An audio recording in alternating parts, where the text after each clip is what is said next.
윤 대통령이 결국 이진숙 방송통신위원장 임명을 강행했습니다. 국민과 야당은 물론이고 언론을 향해서도 선전포고를 한 셈입니다. 어떻게 윤 대통령은 본인에게 마이너스만 되는 짓만을 반복하는 건지 정말 대단합니다.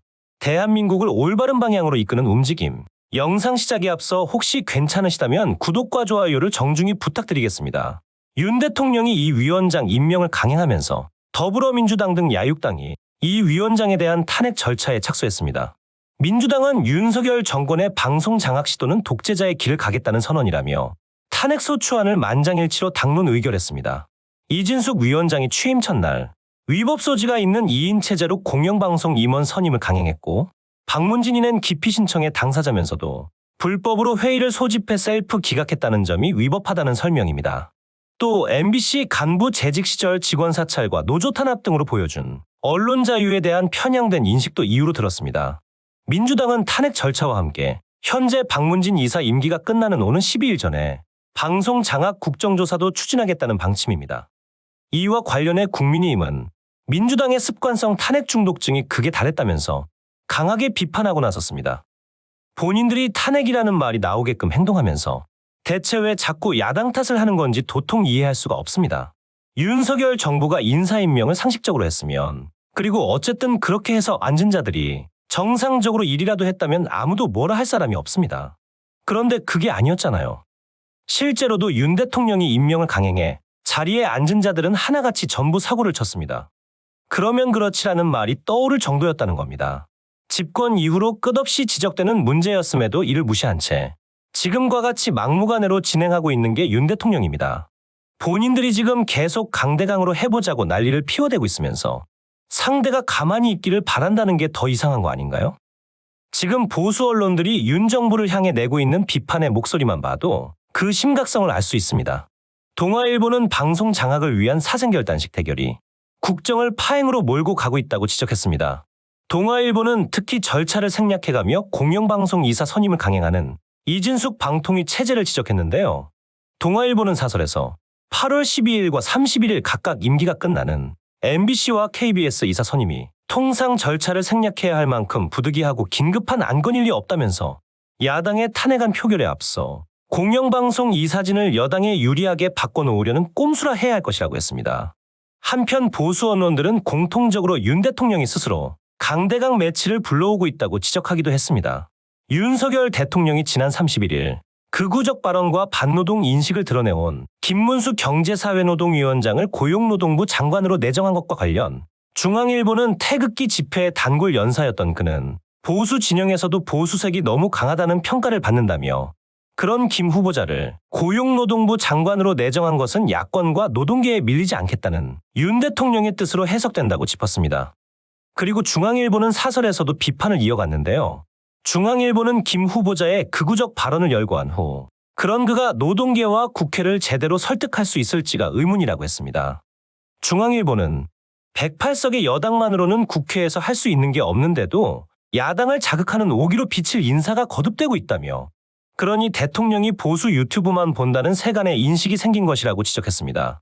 실제로 김 후보자는 강성 노동운동가에서 극우 정치인으로 전향한 이력을 갖고 있습니다.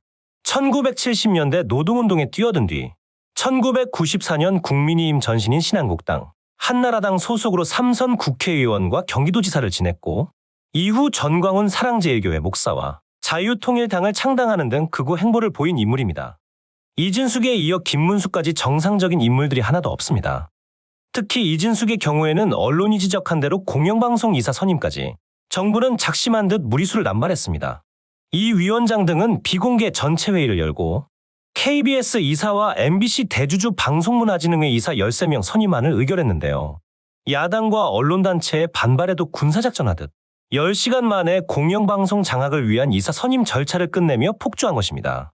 윤 대통령은 인사청문 경과 보고서 송부 요청 하루 만에 이 위원장 임명을 강행해 국회 절차를 요식행위로 만들었고 대통령목 방통위원으로 김태규 전 부위원장을 임명해 2인 체제를 재가동시켰습니다.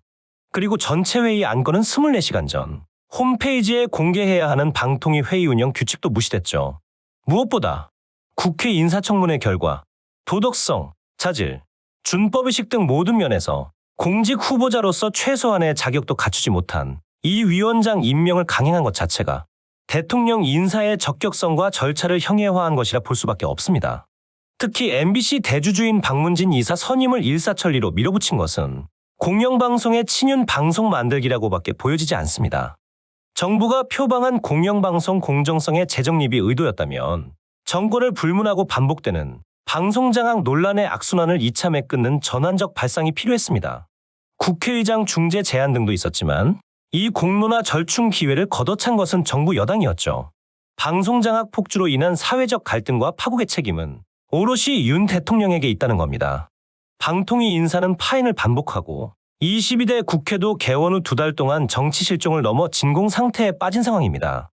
2인 체제에서 밀어붙인 인사 결정은 또 다른 참사로 이어질 게 뻔하고요. 훌륭한 정치적 리더십이라는 것은 권한은 절제하고 책임엔 적극적일 때 발휘됩니다. 그러나 윤 대통령은 정반대입니다. 이진숙 방통위원장은 물론이고 국민의힘 또한 사태 파악을 전혀 못하고 있습니다. 1일 채널A 뉴스A는 단독 이진숙 자진 사퇴 안 한다 리포트에서 이진숙 방통위원장이 야당의 탄핵을 피하기 위한 자진 사퇴는 하지 않겠다는 뜻을 여권 지도부에 전달한 것으로 파악됐다고 보도했는데요. 전임 이동관 김홍일 위원장과 달리 자신은 자진 사퇴하지 않는다고 했다는 겁니다. 채널A는 직무 정지를 피하고자 자진 사퇴했던 전임자와 달리 헌법재판소에서 시시비비를 따져보겠다는 것이라면서 대통령실도 이 위원장의 뜻을 수용할 방침인 것으로 전해졌다고 보도했습니다. 한편 이 위원장의 이 같은 결정을 국민의힘에서도 지지한다는 목소리가 있다고 했는데요. 채널A는 여당도 야당의 탄핵 공세에 물러서기만 해선 안 된다는 기류가 강하다고 했습니다. 실제로 과방위 소속 국민의힘 의원은 채널A에 도돌이표 같은 자진사퇴 대응은 이제 끊어야 한다. 이러한 뜻을 이 위원장에게도 강하게 전달했다고 말했던 것으로 전해졌습니다. 앞서 윤 대통령은 이 방통위원장에게 임명장을 수여할 당시 그에게 고생이 많다. 첩첩산중이라며 힘을 실어줬는데요. 그리고 윤 대통령은 이 위원장의 배우자와도 인사를 나누며 잘 좀 도와주십시오라고 말했던 것으로 전해졌습니다. 지난번에도 말씀드렸듯 이는 결국 자신이 반드시 방통위원장이 될 수 있다고 하는 자와 이 자리에 반드시 앉힐 수 있다는 자의 컬래버레이션의 결과물인 겁니다. 윤석열은 그 수많은 비판 여론에도 앉혀준 대가로 온갖 상상을 초월하는 막장 지시를 내릴 것이고 이진숙은 자신을 앉혀준 윤석열을 위해 그 모든 것을 그대로 시행하려고 하겠죠.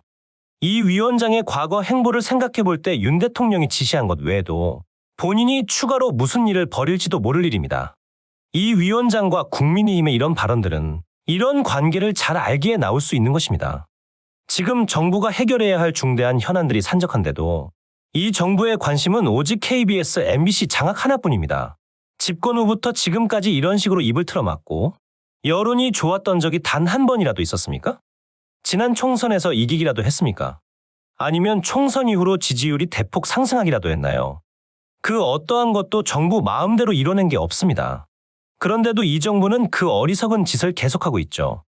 윤 대통령이 자꾸만 이처럼 국민은 물론이고 야당이 도저히 수용할 수 없는 일들을 벌이고 있는 상황에서 어떻게 비판 없이 넘어가겠습니까? 오늘 소식은 여기까지입니다. 여러분의 구독과 좋아요는 대한민국을 올바른 방향으로 이끄는 큰 원동력이 됩니다. 지금까지 정치대장이었습니다. 시청해주셔서 감사합니다.